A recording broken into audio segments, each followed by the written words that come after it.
మీకు తెలుసా? ఒక పెయింటర్ తన పెయింటింగ్ కింద సంతకం చేసినట్టు, ఒక స్మారక కట్టడం మీద దానిని నిర్మించిన వాని పేరు ఉన్నట్టు, నిన్ను నన్ను సృష్టించిన ఆ దేవుడు మన శరీరంలో తన ముద్రను వేశాడు. అది మీ కళ్ళకు కనిపించదు కానీ మీ ప్రతి కణంలో దాగి ఉంది. ఈ రోజు ఈ వీడియోలో మన శరీరంలో దేవుడు వదిలిన ఆ అద్భుతమైన సంతకాన్ని చూడబోతున్నాం. లామినిన్. మొదటిది మనల్ని నిలబెట్టే శక్తి. సైన్స్ ప్రకారం మన శరీరంలో కోట్లాది కణాలు ఉన్నాయి. ఈ కణాలన్నీ విడిపోకుండా ఒకదానితో ఒకటి అతుక్కుని ఉండటానికి ఒక బయోలాజికల్ గమ్ అవసరం. దాని పేరే లామినిన్.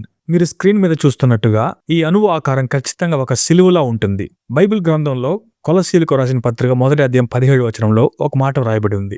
ఆయన అన్నిటికంటే ముందుగా ఉన్నవాడు, ఆయన సమస్తమునకు ఆధారభూతుడు. ఆశ్చర్యకరమైన విషయం ఏంటంటే, మన శరీరాన్ని ముక్కలు కాకుండా నిలబెట్టే ఆ ప్రోటీన్ అణువు సిలువ ఆకారంలో ఉండటం యాదృచ్ఛికం అంటారా, లేక దేవుని ముద్ర అంటారా? రెండవది మన డిఎన్ఏ. ఇది మన శరీరానికి సంబంధించిన ఒక ఇన్స్ట్రక్షనల్ మాన్యువల్. ఇందులో ఒక కోడ్ ఉంటుంది. పరిశోధకుల ప్రకారం మన డిఎన్ఏలోని సల్ఫ్యూరిక్ బ్రిడ్జెస్ అమరికను గమనిస్తే అవి 10:5:6:5 నిష్పత్తిలో పునరావృతం అవుతాయి. హీబ్రూ భాషలో దేవుని పేరు యెహోవా, యాహ్వే. హీబ్రూ అక్షరాల విలువలు చూస్తే యోద్ 10, హే 5, వా 6, హే 5 అంటే మీ డిఎన్ఏలోని ప్రతి అడుగులో దేవుడు తన పేరును రాసిపెట్టాడు. యెషయా గ్రంథం 43:1లో దేవుడు అంటున్నాడు, నేను నిన్ను పేరు పెట్టి పిలిచి ఉన్నాను, నీవు నా సొత్తు. నిజమే, ఆయన మనల్ని సృష్టించినప్పుడే మన మీద ఆయన తన సంతకాన్ని ముద్రించాడు. శ్వాసలో దేవుని నామం. మూడవది మనం పీల్చే శ్వాస. మీరు ఎప్పుడైనా గమనించారా? దేవుని నామమైన యాహ్వేను పలకడానికి నాలుక అవసరం లేదు. మనం గాలి పీల్చినప్పుడు వచ్చే శబ్దం యా, గాలి వదిలినప్పుడు వచ్చే శబ్దం వే. పుట్టినప్పుడు ఏడుస్తూ పీల్చిన మొదటి శ్వాస నుండి చనిపోయేటప్పుడు వదిలే చివరి శ్వాస వరకు మీకు తెలియకుండానే ఆ దేవుని నామాన్ని స్మరిస్తూనే ఉన్నారు. అందుకే కీర్తన 150:6లో భక్తుడు అన్నాడు, సకల ప్రాణులు యెహోవాను స్తుతించుదురుగాక.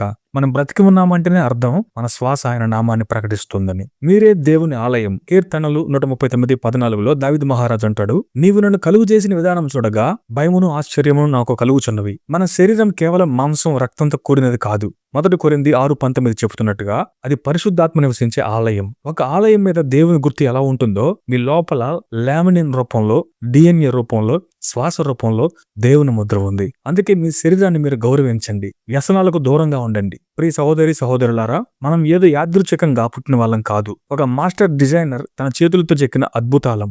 ఈ వీడియో మీకు నచ్చితే మీ శరీరంలో దేవుడు చేసిన ఈ అద్భుతాన్ని మీ స్నేహితులకు కూడా షేర్ చేయండి. ఈ నిజాన్ని తెలుసుకున్న తర్వాత మీకు ఏమనిపించిందో కింద కామెంట్ రాయండి. ఇలాంటి మరిన్ని ఇంట్రెస్టింగ్ వీడియోల కోసం మా ఛానల్ సబ్స్క్రైబ్ చేయండి. దేవుడు మిమ్మల్ని దీవించును గాక. ఆమేన్.